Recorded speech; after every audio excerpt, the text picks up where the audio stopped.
I'm John Batchelor. This is the John Batchelor Show. Washington politics, 6 months to an election. Politics everywhere. That's the nature of our capital.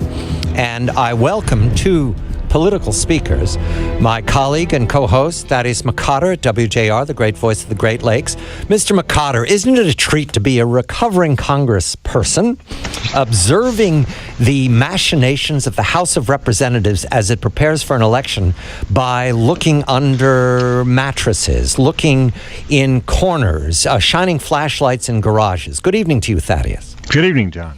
And these investigations, do they strike you right away, intuitively, in any fashion, Thaddeus? Well, I think you can rationalize them on the basis of the administration wasn't forthcoming with the information regarding Benghazi or regarding the IRS.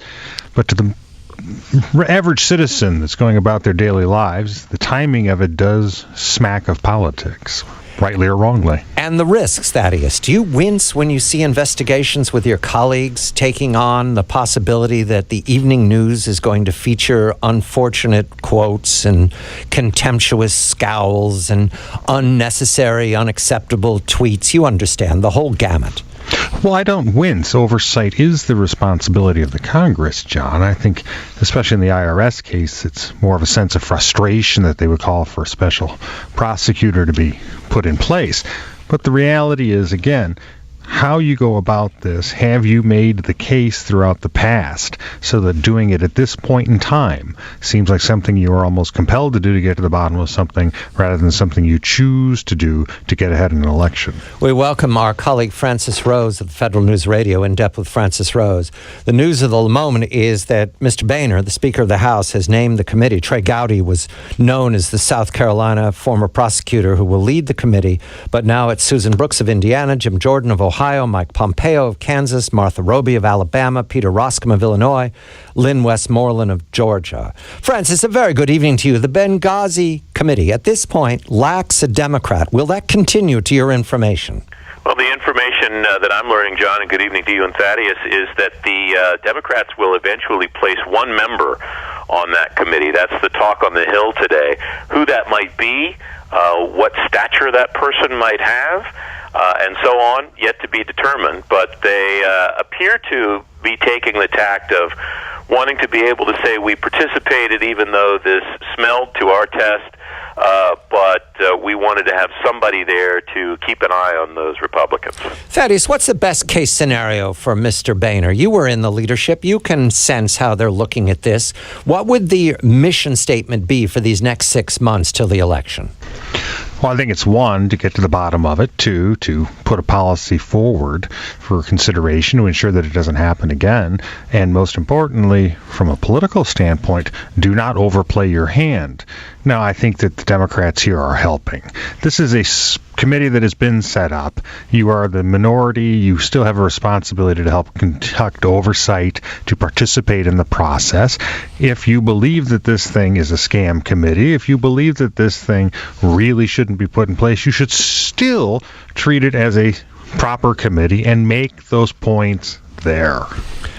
Francis, Mrs. Pelosi is using tough language. This one Democrat will be sent out there for what? For defense? To make a separate peace? How do you see this, Francis? Well, Thaddeus is probably familiar with the old Washington concept of keeping your friends close and your enemies closer.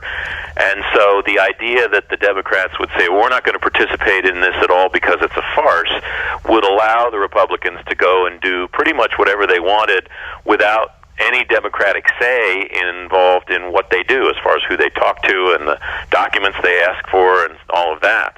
If there's a Democrat in the room, the theory that I heard from the Hill today seems to be, then they at least have some way to have some advance warning of what's going on in this committee rather than just reading it in the newspaper and hearing about it on the radio.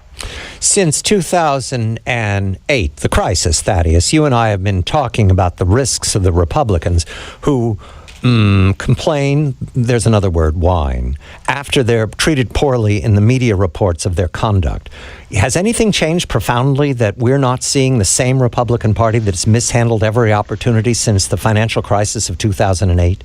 Well, I think they've scaled back some of the more vehement and adamant and strident aspects of their messaging.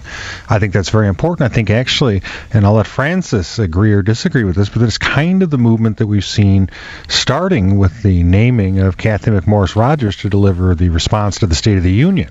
I think that they realize that if they continue to go forward in a very, shall we say, discordant manner, they're not going to be making any sweet music with the voters in November.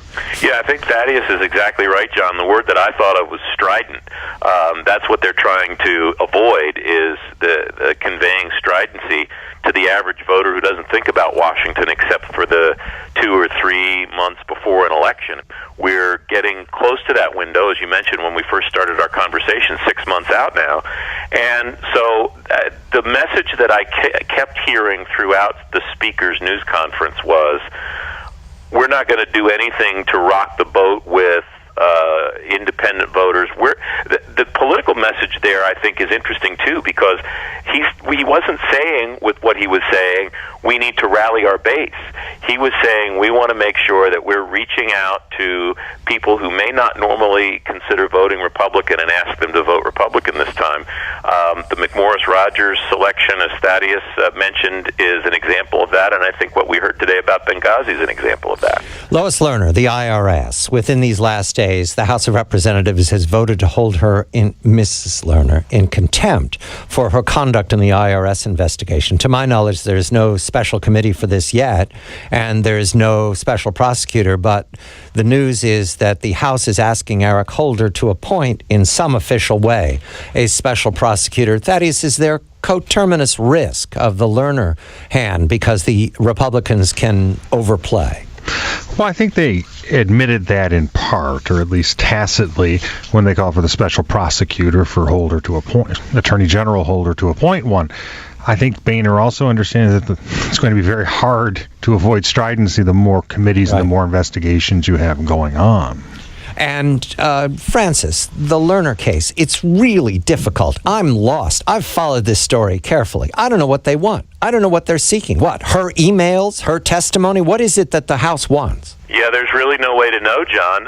Part of the reason that the theory goes anyway, that 26 Democrats voted with 224 Republicans today to approve this resolution to have General Holder appoint a special prosecutor, was that they want to know too, and they want the damage, if there is any, to get out as much as possible before the election. But I'll point you back to our conversations, John, about this last summer. And you and I talked about what could possibly be going on here. And the theory I advanced at that time was, I believed that Republicans in the House wanted to cast aspersions on the credibility of the Internal Revenue Service vis-a-vis the Affordable Care Act. The Affordable Care Act isn't even discussed at all on Capitol Hill anymore. We see Republicans not even talking about trying to repeal it as we get closer to the election. So I have to confess, I'm as puzzled as you are about what they hope to gain through a special prosecutorial process. Thaddeus, help us then.